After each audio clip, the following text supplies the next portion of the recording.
Alhamdulillah nahmaduhu wa nasta'inuhu wa nastaghfiruh wa na'udzu billahi min shururi anfusina wa sayyiati a'malina.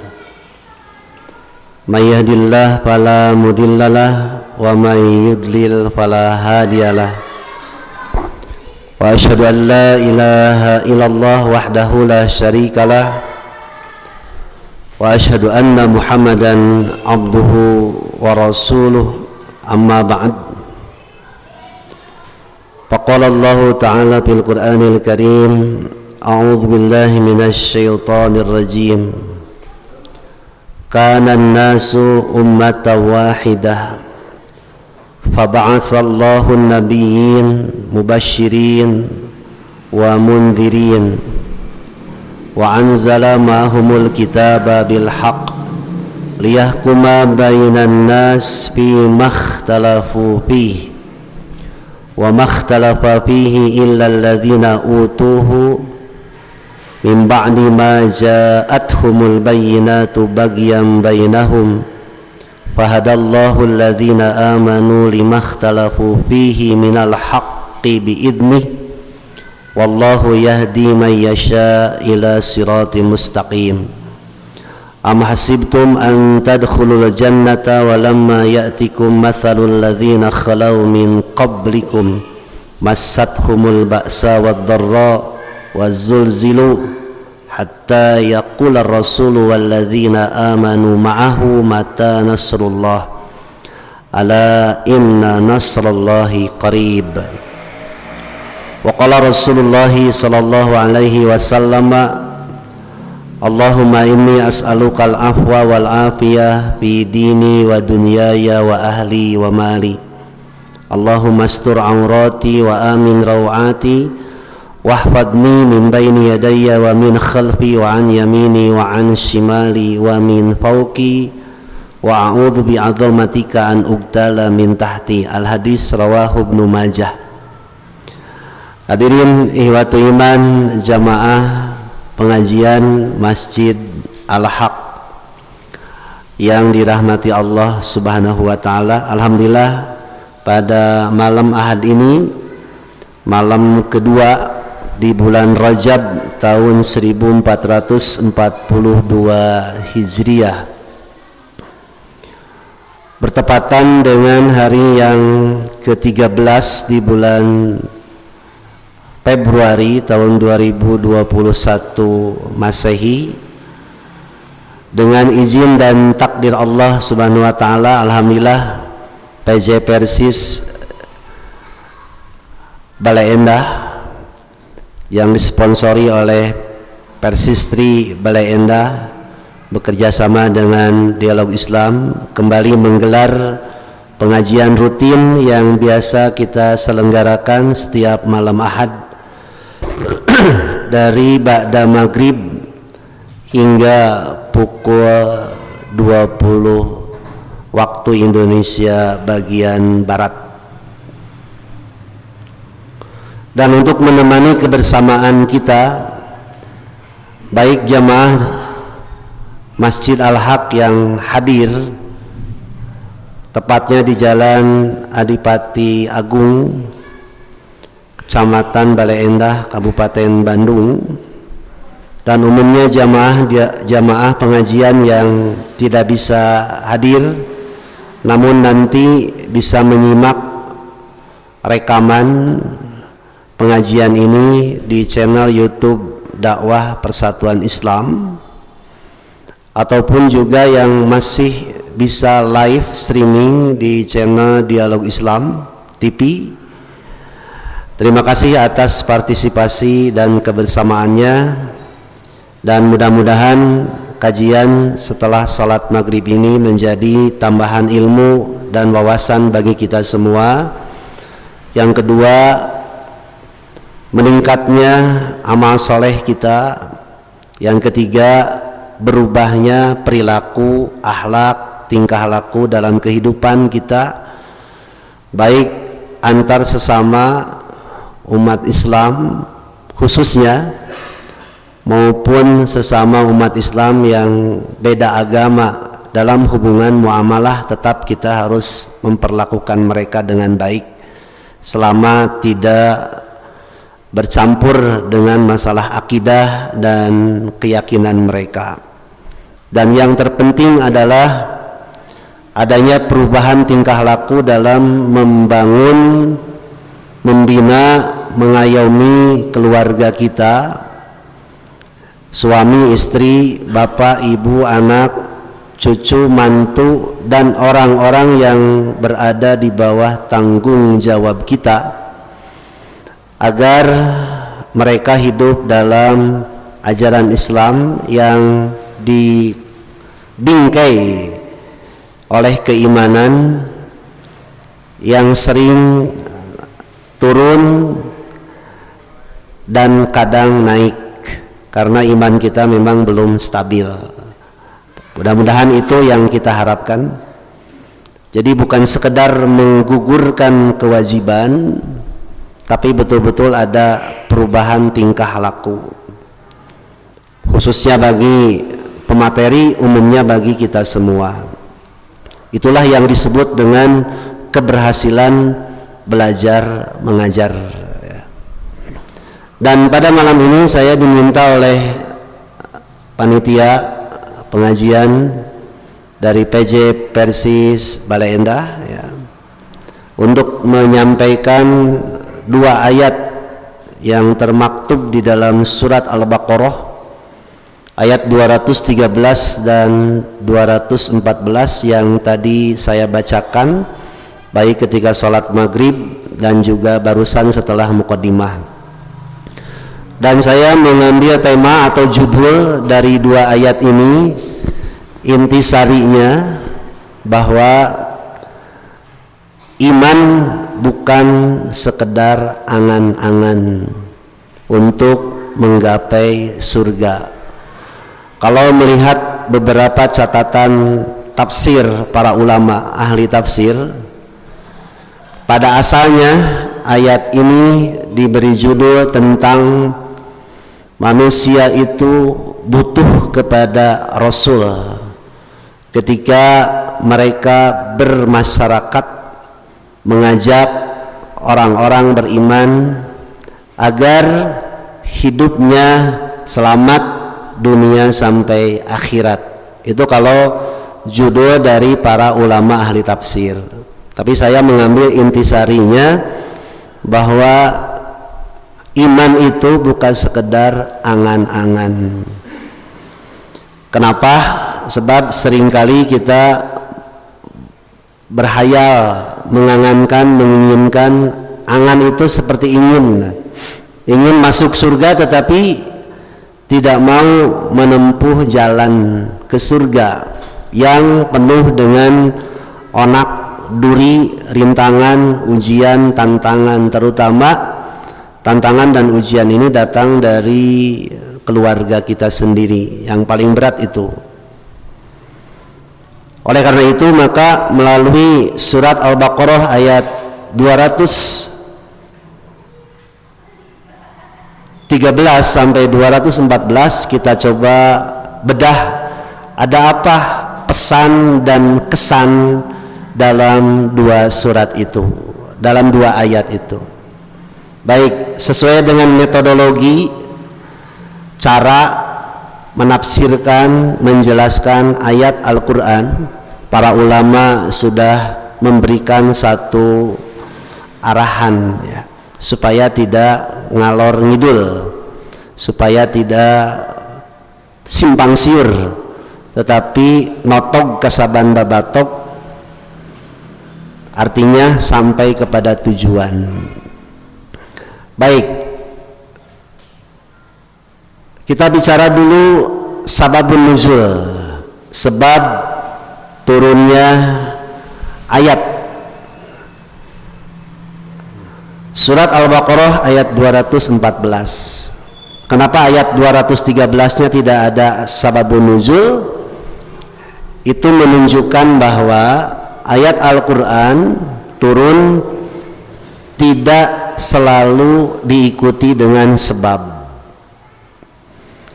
Makanya ada satu dan beberapa buku serta kitab yang menjelaskan tentang sababun nuzul, sebab turun ayat. Baik, menurut Qatadah dan As-Sudi, ayat 214 dari Al-Baqarah itu turun pada saat perang Khandaq. Khandaq Farid artinya. Ketika kaum muslimin pada perang Khandaq mengalami kepayahan, kesusahan, panas, dingin, sulitnya hidup, dan bermacam-macam gangguan. Sehingga dalam surat Al-Ahzab ayat ke-10, kaum muslimin merasakan perasaan hati ini sampai nyelek, istilah orang Sunda, nyelek sampai tikoro. Wa balagatil qulubul hanajir. Jadi nyelek karena tikoro teh ternyata itu bahasa Quran. Al-Ahzab ayat 10. Kita menemukan kalimat wa balagatil qulubul hanajir. Hati, perasaan hati ini sampai ke tenggorokan. Muncul orang Sunda mah nyelek karena tikoro. Gambaran bagaimana susahnya, beratnya ujian dan tantangan yang dialami oleh kaum muslimin saat itu. Lebih parah lagi, dalam Al-Ahzab ayat ke-11, Al-Ahzab surat ke-33 ayat 11, Allah menggambarkan kondisi kaum muslimin saat itu, wazulzilu zilzalan syadida. Mereka digoncang dengan guncangan yang sangat dahsyat. Kemudian sudah menjadi kebiasaan, setiap perjuangan umat Islam akan ditumpangi oleh orang-orang munafik. Orang munafik ini tugasnya menurunkan semangat giroh kaum muslimin. Al-Ahzab ayat ke-11, ayat ke-12 memberikan gambaran orang-orang munafik. Mereka mengatakan ma wa'adanallah wa rasuluh illa gurura. Tidak ada yang dijanjikan oleh Allah dan Rasulnya kepada kami, melainkan janji itu hanya berupa tipu daya. Sekali lagi, orang munafik mencoba menggembos, mencoba mempengaruhi dan merusak keimanan kaum muslimin saat itu dengan mengatakan bahwa janji Allah dan janji Rasul itu hanya tipuan. 1441 tahun yang lalu, 14 abad, Al-Quran menggambarkan bahwa akan ada dalam setiap perjuangan umat Islam kelompok munafik yang menggembos, mempengaruhi semangat giroh umat Islam. Sekarang pun sama, kalau kita tarik benang 1441 tahun yang lalu, kalau ditarik menjadi 2021 Masehi atau 1442 Hijriah, maka kita pun mengalami dan melihat, terutama di dunia medsos, media sosial, baik di Facebook, di IG, di Twitter, dan medsos yang lain, ungkapan-ungkapan yang isinya menyerang Islam dan juga menyerang umat Islam, sehingga kalau kita tidak bergaul dengan ahli ilmu, dengan para ulama yang masih konsisten terhadap ajaran Islam, seringkali berita yang kita lihat dan kita dengar di media sosial meracuni dan merusak hati kita sendiri.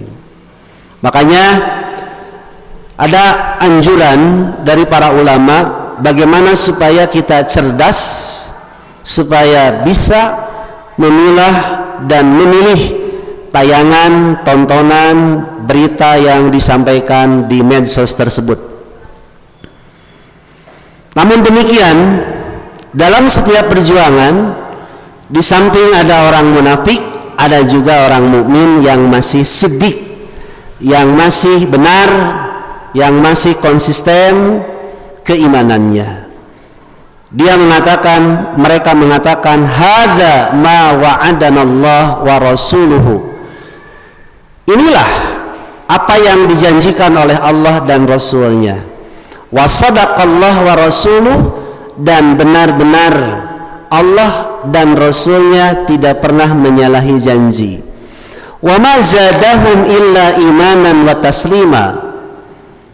Keyakinan mereka disertai dengan ujian, tantangan, godaan, kesusahan, tidak menambah melainkan bertambah iman dan Islamnya.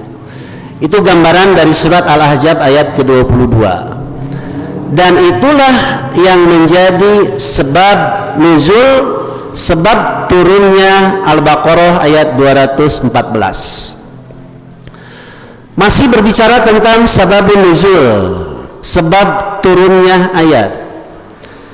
Menurut Atha, ayat ini turun berkaitan ketika Rasulullah SAW dan para sahabat masuk ke kota Madinah. Ishtadda duru alaihim, mereka merasakan kesusahan, kemadorotan. Bi'annahum kharaju bila malin, sebabkan mereka keluar dari Mekah masuk ke kota Madinah tanpa harta, tanpa perdagangan yang sedang maju ditinggalkan, harta, rumah, semua ditinggalkan. Mereka meninggalkan rumah dan harta itu karena memang dikuasai oleh orang-orang musyrik, tapi mereka justru mengharapkan ridho Allah dan Rasulnya. Kemudian ketika Rasulullah dan para sahabat masuk ke Madinah, di sana sudah ada orang-orang Yahudi, dan orang Yahudi menampakkan permusuhan kepada Rasulullah Sallallahu Alaihi Wasallam. Kemudian ada sekelompok orang-orang kaya yang munafik, yang menyembunyikan keimanannya, menyembunyikan kekufurannya, maksud saya pura-pura menampakkan keislaman. Nah, ketika para sahabat merasakan kesusahan, yang biasanya hidup di Mekah serba ada dengan fasilitas yang wah, tapi ketika masuk ke Madinah harta benda tidak ada, kalau mau jualan harus dimulai dari nol dan sebagainya, maka turunlah Al-Baqarah ayat 214 ini. Baik, itu metode penafsiran ayat menurut para ulama ahli tafsir. Jadi ada apa pesan dan kesannya, dan apa hubungannya dengan kita sekarang yang berada di Bale Endah, umumnya yang ada di Indonesia, umat Islam. Sering saya sampaikan pada sebelumnya, ayat ini berbicara tentang bagaimana Allah menyuruh kepada orang-orang mukmin untuk masuk ke dalam Islam secara kafah, secara menyeluruh, totalitas. Masuk ke dalam Islam secara kafah artinya tidak setengah-setengah. Tetapi dalam prakteknya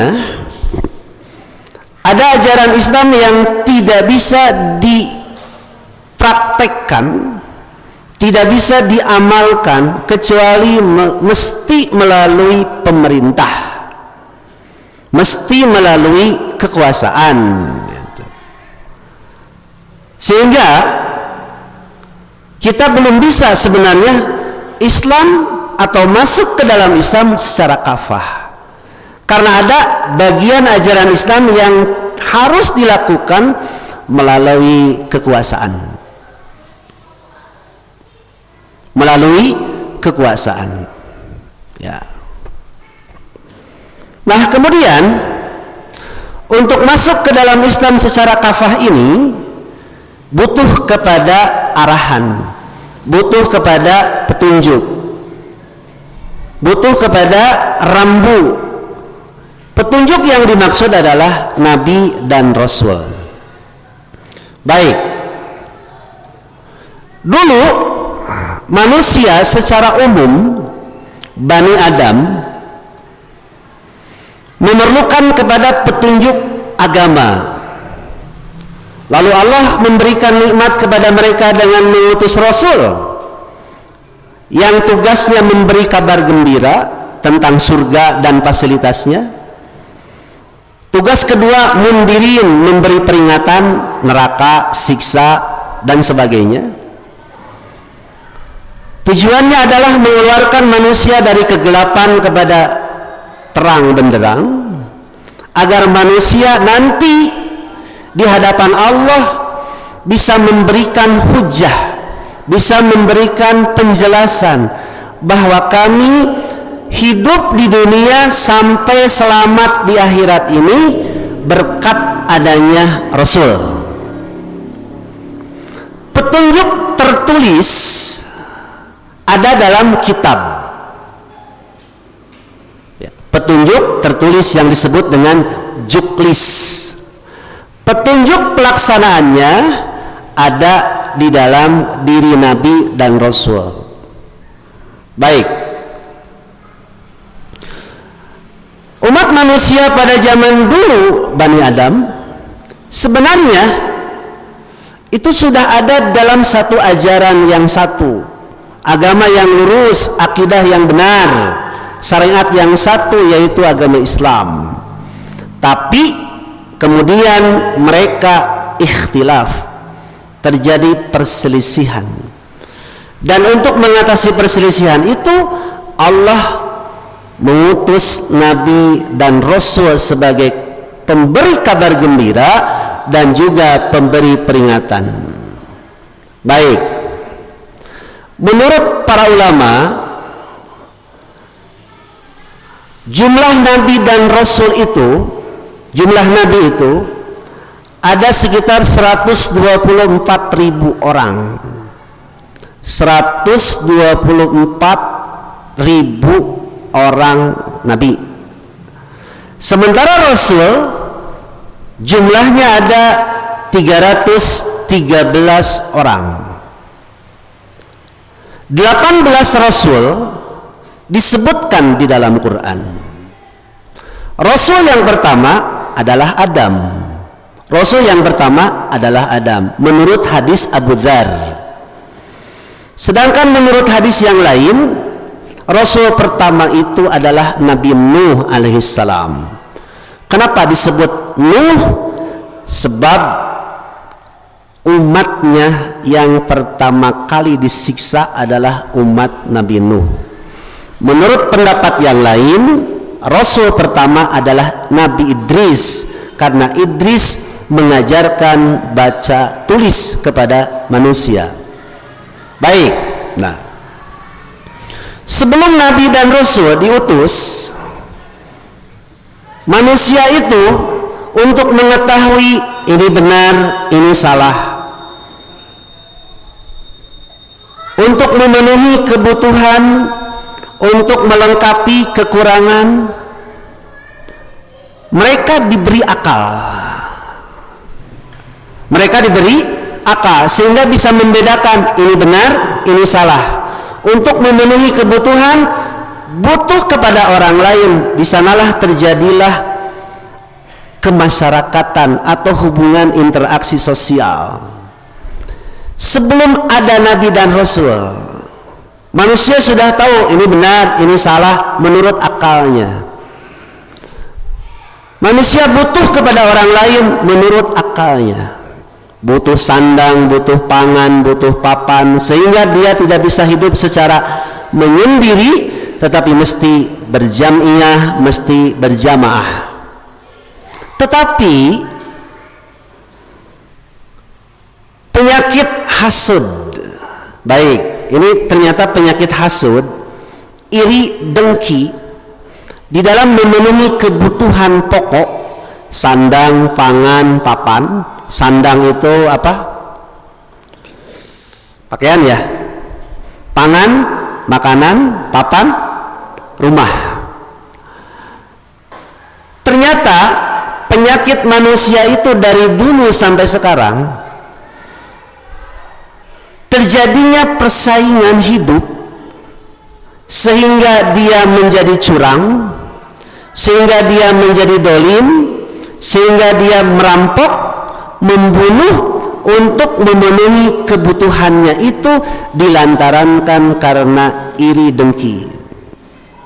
Penyakit ini nanti sampai hari kiamat akan ada, masuk ke dalam umat Islam dan dimanfaatkan oleh musuh-musuh Islam, sehingga mereka mengatakan agama itu candu, agama itu bohong.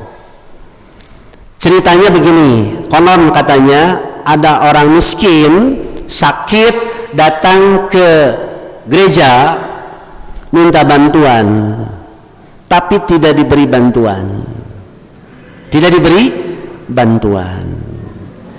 Kemudian mereka mengatakan, urusan agama serahkan kepada kami ke gereja, urusan dunia, sandang, pangan, papan dan sebagainya, serahkan kepada raja. Baik, karena si miskin ini merasa sakit hati, tidak dibantu oleh orang-orang yang konon katanya beragama, lalu dia mengatakan agama itu adalah candu, agama itu adalah bohong, agama itu adalah palsu. Nah, ini pun nanti akan dimanfaatkan ketika melihat umat Islam tidak saling peduli dan memperhatikan sesama umat Islam. Baik, ini akan dimanfaatkan. Perpecahan gara-gara sandang, pangan, papan, persaingan dan sebagainya dan sebagainya. Baik, ya. Nah, ternyata inilah yang menjadi permasalahan. Materi diiringi dengan dengki sehingga terjadi persaingan. Lebih parah lagi, bukan persaingan tapi saling menggunting, saling mengganjal, saling bersaing, kemudian nanti saling membunuh. Nah, turunnya Nabi dan Rasul, turun Nabi dan Rasul, selesailah perpecahan, perselisihan di antara manusia. Hei yang kaya, hei si miskin, kamu tidak perlu rendah hati, tidak perlu rendah diri. Hei yang kaya, kamu tidak perlu berbangga diri. Ingat, rizkimu sesungguhnya ditolong, dibantu oleh orang-orang lemah, sehingga tidak ada si miskin bagi orang kaya yang mau membantu, baik dari sektor infak, sedekah, zakat dan yang lainnya. Hei yang pinter, kamu bisa pinter, ditolong, didoakan oleh orang-orang bodoh. Sehebat apapun ilmu kamu, kalau tidak ada orang bodoh, tidak akan ada yang mau mendengarkan. Itulah pentingnya agama. Nah, kemudian ikhtilaf dan perselisihan ini ternyata berkembang bukan hanya dalam urusan dunia, berkembang juga masuk ke dalam wilayah agama. Punten ya, terjadinya perbedaan, perselisihan, percekcokan, pertengkaran itu bukan salah Quran, bukan salah hadis, tapi karena hawa nafsu sudah dijadikan hakim. Itu hawa nafsu sudah dijadikan hakim. Jadi sudah tidak berbicara lagi Quran, sudah tidak berbicara lagi hadis, tapi bagaimana agar sesuai dengan selera. Makanya kita akan menemukan nanti perselisihan itu disebabkan perbedaan hawa nafsu. Meskipun kita harus lapang dada mengakui terjadinya ada perbedaan pendapat, tetapi ini tugas para ulama bagaimana memilah dan memilih pendapat itu mana yang mendekati kepada kebenaran, ya, mendekati kebenaran. Namun prinsipnya kita harus yakin kepada fatwa ulama, guru berdasarkan dalil yang mereka sampaikan. Namun dalam praktek keseharian kita tidak bisa menyampaikan secara sekaligus, apalagi punten ya, urusan fikih tidak bisa hanya waktu 5 menit sampai 10 menit selesai. Di kita Pak, minat baca itu sudah ada, minat baca sudah ada, tapi yang dibaca kesimpulannya saja, kesimpulannya senang dibaca, tapi jalan sehingga lahirnya kesimpulan itu, ini yang tidak senang dibaca. Gini Pak, kalau boleh saya simpulkan, macana mah resep gitu, tapi resepnya kesimpulan anak unggul. Ketika berbicara tentang turukul istinbat, Dewan Hizbah begitu rinci membuat satu kerangka cara supaya menyimpulkan, menghasilkan satu produk hukum. Ini yang jarang dibaca. Qurannya, hadisnya, usul fikihnya, mustalahul hadisnya, ulumul Qurannya, ini yang jarang dibaca.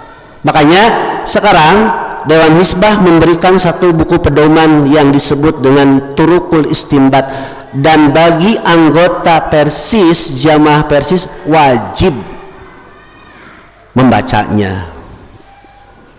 Ngerti jeung henteu urusan ke. Yang penting dibaca dulu. Bukan hanya konun dahili dan konun konun dahili, konun asasi, bukan itu saja yang dibaca, termasuk Turukul Istinbat, kemudian keputusan-keputusan Dewan Hizbah, itu wajib dibaca dan dipelajari. Minimal dibahas di kajian masjid Persatuan Islam. Jadi tidak membawa pendapat pribadi, tapi hasil dari gempingan para ulama. Hanya tentu saja kita harus lapang dada, di lapangan akan terjadi perbedaan ijtihad. Selama kita yakin terhadap ijtihad yang disampaikan oleh para ulama, kita umpamanya amalkan, dan tidak bisa satu ijtihad gugur dengan ijtihad yang lain.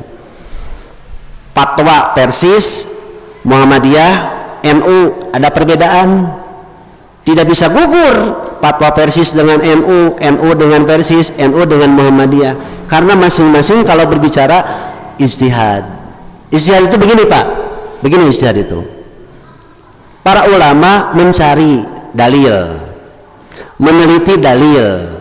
Dalil itu alat bukti atau apa alat buktinya?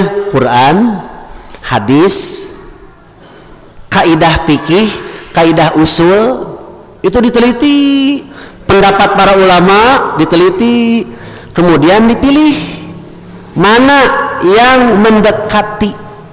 Itulah tugas para ulama. Nah, kita orang-orang awam termasuk saya juga awam Pak, membaca keputusan Dewan Hizbah, membaca Turukul Istinbat, tidak sembarangan. Bahkan kalau ada yang salah ketika saya menyampaikan materi, saya koreksi, saya ralat, dan itu sudah biasa di kalangan para ulama. Kalau ada perbedaan-perbedaan seperti itu, jadi jadi apa? Nutrisi ilmu, tambahan ilmu. Tapi di kalangan orang awam yang tidak mau membaca, terjadinya perbedaan pendapat itu jadi mencret. Nah, kenapa? Sebab tidak mau atau belum mau membaca turukul istinbatnya, cara jalan, sehingga lahirlah produk hukum tadi. Makanya untuk menyertai Muktamar Persatuan Islam nanti, Dewan Hizbah kemarin menggelar satu sidang terbuka, kemudian lengkap, ada produk-produk fatwa-fatwa hukum yang harus disosialisasikan khususnya oleh jamaah Persatuan Islam, khususnya umumnya untuk simpatisan Persatuan Islam. Tapi tolong dibaca pertimbangan, mengingat, dan keputusan. Itu yang harus kita baca, ya. Baik. Nah, jadi kalau dalam urusan dunia kita diuji, ya, dengan panas. Sekarang tadi panas, ya, kemarin hujan, diuji dengan pandemi, diuji dengan prokes, terus gitu kan. Karena memang begitulah caranya menggapai ke surga itu. Demikian pula kita akan diuji untuk mengamalkan satu ajaran, keyakinan, diuji dengan perbedaan. Seperti ini, kalau sekarang bulan Rajab, tanggal 1, sekarang tanggal 2, ya, di medsos berkembang, disunahkan saum khusus bulan Rajab. Itu perbedaan fikih bukan? Saumnya ibadah. Saum itu ada yang wajib, ada yang sunat. Yang wajib sudah dipastikan, saum Ramadan sebentar lagi bulan April. Saum sunnah 1, 9, 10 Muharram. 2, saum 13, 14, 15. 3, saum Senin, Kamis. 4, saum Daud. 5, saum 9 Zulhijjah. 6, saum 9, 10 Muharram. Kenapa ujug-ujug ada saum sunnah Rajab? Nah, kenapa ujug-ujug viral di medsos ada saum sunnah Rajab? Ini kan ujian bagi kita. Baksa wadorro wazujilu, tiap tahun kita disuguhi, ya, dengan bulan Rajab, bulan Sa'ban dan sebagainya. Tiap tahun berputar, selalu ada pertanyaan yang berkembang di masyarakat tentang saum sunnah Rajab. Ini masalah fikih, masalah apa gitu. Nah, ternyata ini yang harus disampaikan juga, ya. Para ulama sudah membukukan, meneliti sedemikian apik, ya. Saum sunnah khusus di bulan Rajab itu ternyata hadis-hadis dan informasinya adalah lemah, bahkan palsu. Tapi kan dalam menyampaikan, dalam lapangan tidak sesederhana yang saya sampaikan kan. Bapak Ibu tidak membantah saya karena sedang ngaji. Tapi di medsos, Pak, itu banyak bantahan-bantahan. Ini juga tidak mungkin, katanya para ulama salah. Ini yang harus diluruskan. Nah, di luar masjid sana, ketika kita habis ngaji dari sini, bagaimana kita menyampaikan ini kepada masyarakat? Tidak bisa secara sekaligus, pelan-pelan. Pertama harus disanjung dulu, harus dipuji dulu, terima kasih dulu, dengan berbagai macam pendekatan. Nggak bisa, Pak, bid'ah, nggak bisa langsung begitu. Tapi ada pendekatan-pendekatan terlebih dahulu. Itu ujian, digoncang, digoyang. Makanya punten, Kenapa sampai hari kiamat akan terus bermunculan persoalan ini? Sebab setannya masih hidup. Setannya masih hidup, terutama setan jin dan setan manusia. Jadi terus saja akan bergulir. Hikmahnya apa? Supaya kita giat terus belajar, mengajar dan menyampaikan ilmu-ilmu tersebut dengan sabar, dengan tenang dan dengan penuh pendekatan. Jadi itulah pesan dari Al-Baqarah ayat 213 dan 214, bahwa kita harus sabar dalam urusan dunia, sabar dalam urusan agama, sabar menyampaikan, sabar mengamalkan. Kan Pak banyak dibully. Saya ketika menerangkan akikah, wah ini katanya Ustadz baru muncul, pengen ngetop gitu ngomong nate di medsos itu. Ini Ustadz baru muncul katanya, baru pengen ngetop katanya. Padahal saya menyampaikan akikah itu ini asalnya, hadisnya ini, derajatnya ini dijelaskan lengkap di dakwah Persatuan Islam sama, di dialog Islam sama, karena sama sebenarnya. Etama ujug-ujug ini Ustadz katanya pengen ngetop gitu ngomongnya teh. Harus sabar. Kalau kita mengikuti kebanyakan manusia, Quran mengatakan wa in tuti aksara man fil ar yudilluka an sabilillah. Kalau kamu mengikuti kebanyakan manusia, kamu ingin dicintai oleh semua manusia, stres itu. Mereka akan menyesatkan kamu dari jalan Allah. Bapak Ibu, cek orang Sunda mah kieu. Loba nu mika resep moal anggang ti nu mika ngewa. Pasti ada yang menerima, ada yang menolak. Dakwah Nabi pun sama. Dakwah Nabi pun ada yang menerima, ada yang menolak tidak? Ada Pak. Yang menolak siapa? Quraisy, Yahudi, Nasrani, sampai sekarang menolak. Nanti ketika Isa turun di akhir zaman, barulah Yahudi dan Nasrani akan iman kepada kenabian Muhammad sallallahu alaihi wasallam. Sampai hari kiamat Pak ya. Jadi Bapak Ibu harus sabar urusan agama, sabar menyampaikan, mengamalkan. Urusan dunia apalagi. Sebab para sahabat pun sama Pak. Kalau ulama sampai ada yang dipenjara, ada yang dibunuh ya. Ada yang digergaji Pak. Nabi dan Rasul ada yang digergaji, masuk ke ikan paus dan sebagainya. Kita pernah Pak pengajian dilempari kotoran unta? Belum. Mudah-mudahan itu. Saya belum pernah mau ngaji ke Balai Endah di Ciduhan, kecerot. Ya dikritik sedikit mah wajar lah, itu mah anggapnya masukan biar maju gitu kan. Nah dakwah Nabi juga sama. Para sahabat, para ulama begitu giat, sabar dalam menghadapi kehidupan ini agar tujuannya sampai ke akhirat. Pak, di dunia mah capek, susah, senang sementara. Jangan sampai kita capek susah itu di akhirat ya. Kan kesal saeutik malah, aduh irahanya orang teh bebas gitu, nunggus liur gitu nya, hayo we diperpanjang, hayo we gitu ya. Pan kurang-kurang mah kesal Bu nya, terus teh can ngahina can ngahinanya nyebutkeun Islam teroris dan sebagainya, meni diantep gitu. Kesal teh? Kesal, tapi semuanya harus tetap tenang, harus menjalin sebuah kekuatan terutama sesama umat Islam.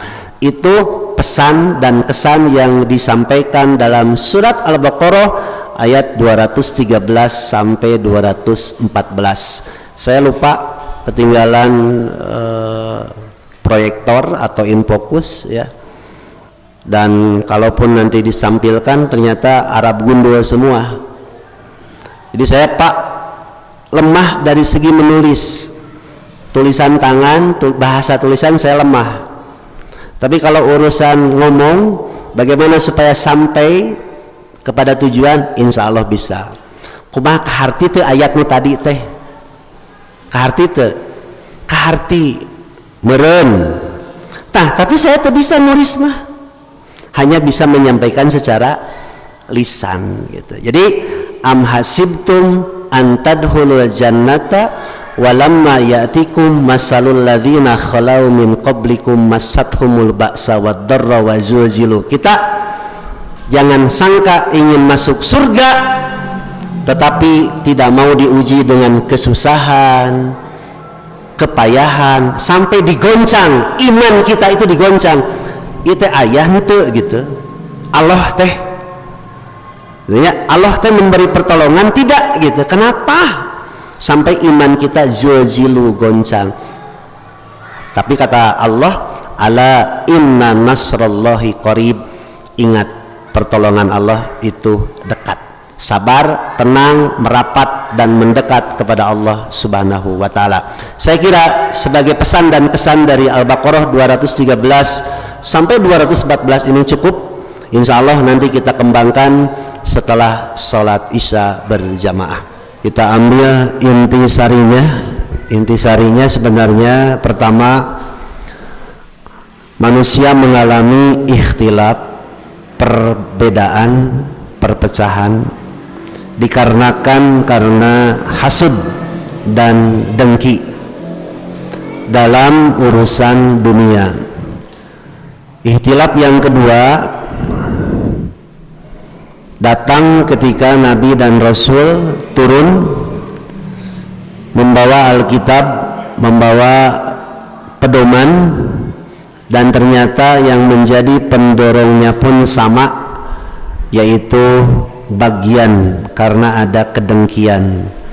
Yang ketiga, kedengkian adalah pemakan semua kebaikan. Jadi kalau kita ibadah sudah capek-capek tapi ada dengki, ingin supaya kenikmatan orang lain itu hilang, itu bisa menggugurkan kebaikan dan amal soleh. Yang keempat, pesan dan kesan dari ayat tadi, marilah kita saling mengokohkan kekuatan umat Islam, khususnya keluarga terlebih dahulu, mulai dari suami, istri, anak, cucu, mantu, paman, uwa, kakek ya kalau ada. Kalau sudah itu disatukan, baru kita merambah kepada tetangga, masyarakat, bangsa dan negara. Selanjutnya kita harus sabar, tahan uji, tahan banting dalam menyikapi setiap persoalan, karena memang tujuan kita yang sesungguhnya bukan di dunia tapi nanti di surga. Dan untuk menggapai surga itu banyak onak dan duri, cobaan dan tantangan. Kalau kita ingin bertambah kuat kesabarannya, bandingkan dengan ujian yang menimpa para nabi, para sahabat, para tabi'in, para ulama dan orang tua kita. Belum bisa menyamai ujian yang dialami oleh mereka. Kita sekarang masih bisa makan, bisa bekerja, bisa membantu, bisa berdonasi, bisa zakat dan sebagainya, padahal di masa pandemi COVID-19 yang belum berakhir.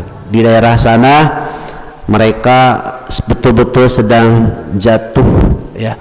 Sampai saya punya jamaah di Pasir Langu, Bandung Barat, Cisarua, itu sayuran betul-betul jatuh dan dibagikan di satu desa ya, rata dibagikan. Daripada dijual, mending dibagikan. Itu para petani ya.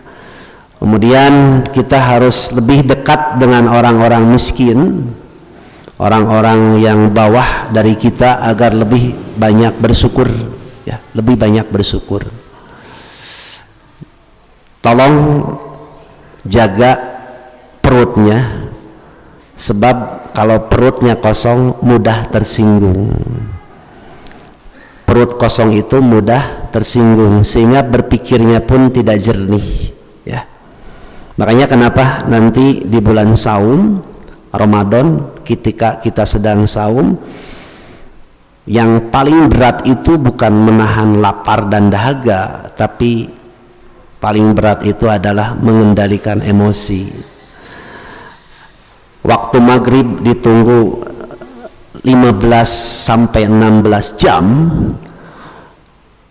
pas mau buka saum itu piambekeun, pikeseleun, kadang-kadang bertengkar dengan istri, dengan anak, dengan tetangga, padahal sebentar lagi mau buka saum. Jadi yang paling berat memang bukan menahan lapar dan dahaga, tapi mengendalikan emosi.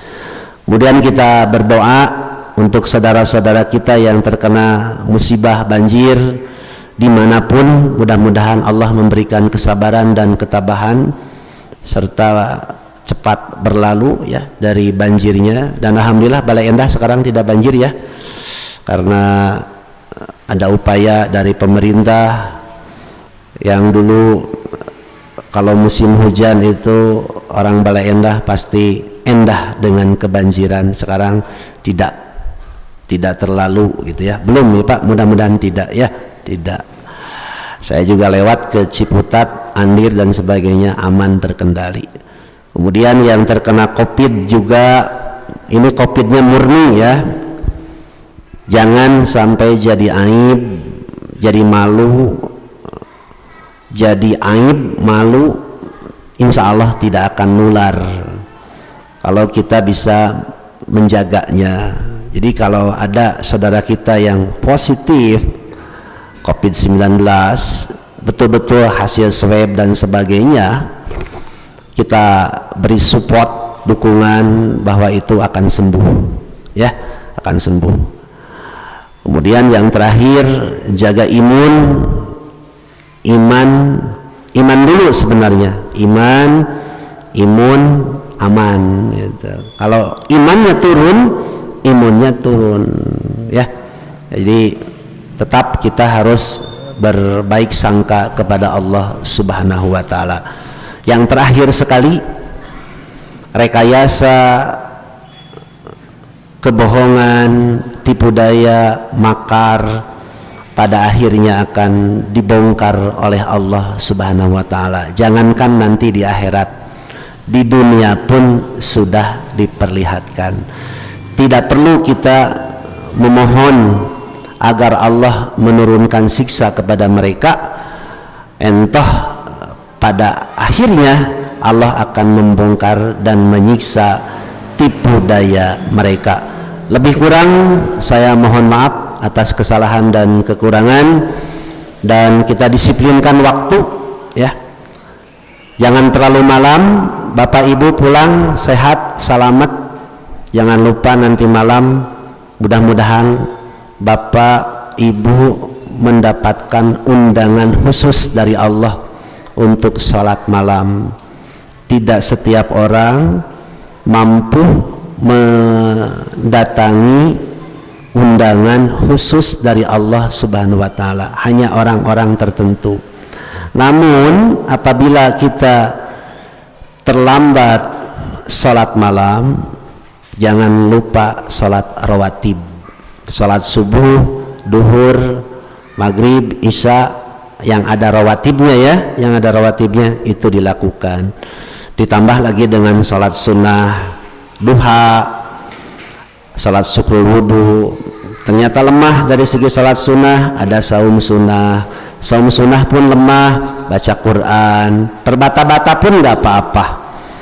Nanti ada kemajuan, tahu tarjamahnya, tahu isinya. Ternyata lemah juga karena sudah berkurang penglihatan. Jadilah pendengar yang baik. Mendengar pun sudah tidak mampu, cukup menahan diri dari maksiat, itu sudah sedekah. tidak terbawa arus, itu sudah termasuk sedekah. Dan jangan merendahkan, mengecilkan kebaikan apapun yang kita lakukan dan kebaikan yang diberikan oleh orang lain. Marilah kita saling menghargai kebaikan yang diberikan oleh orang tua, oleh keluarga, dan oleh orang lain. Saya undur diri karena subuh jam 4 harus sudah ada di Jalan Pleret Raya Antapani, siangnya di Kopo Permai atau di Taman Kopo ya. Mudah-mudahan jamaah yang ada di Masjid Al-Haq semuanya ada dalam perlindungan Allah Subhanahu wa taala. Allahumma inni as'alukal afwa wal afiyah fi dini wa dunyaya wa ahli wa mali. Allahumma astur aurati wa amin rawati wahfadni min baini yadayya wa min khalfi wa an yamini wa an shimali wa min fawqi wa a'udzu bi'azamatika an uktala min tahti. Assalamualaikum warahmatullahi wabarakatuh.